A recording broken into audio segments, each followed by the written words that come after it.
So you want to be holding in this week's parasha? Of course you do. Here are your Shpark notes. Parashat Pekudei, and also the end of the book of Shemot.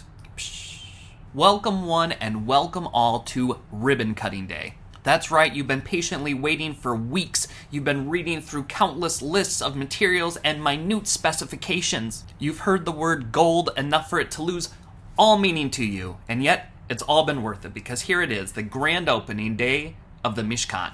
But before we pop the champagne and cut the ribbon, of course, our resident hipster artist Betzalel has to explain to Moshe Rabbeinu his grand vision, again, for his masterwork. But you know what? Because we've read these things so many times, let's spice it up a little bit and have Betzalel himself give us a rundown of his masterpiece. Yeah, right. So basically, it's a Mishkan, right? Which is a tabernacle, which should clear things up for you, and it's really fancy.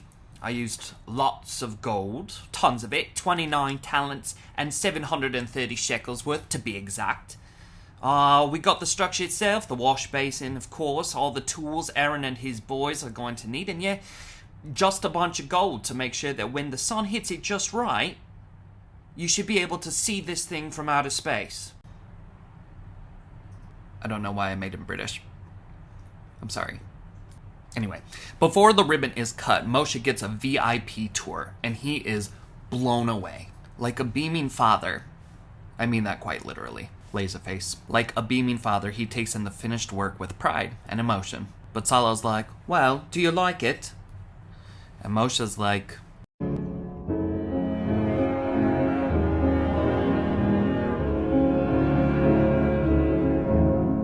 but then he gathers up his strength, thanks the crew, and blesses all of Israel, so impressed with the way that they rallied when they needed to most. It's a great moment of celebration. There's cheering and applause, and at one point the crowd chants, "Speech, speech, speech," but no one really knows who it's directed to, so no one gives one. And then, at last, the ribbon is cut, Hashem in cloud form descends into the tent of meeting, and just like that, the Israelites are super powered and ready for desert journeys. And that, my friends, is Parashat Pekudei, and that is the book of Shemot. The rest is commentary. Go and learn.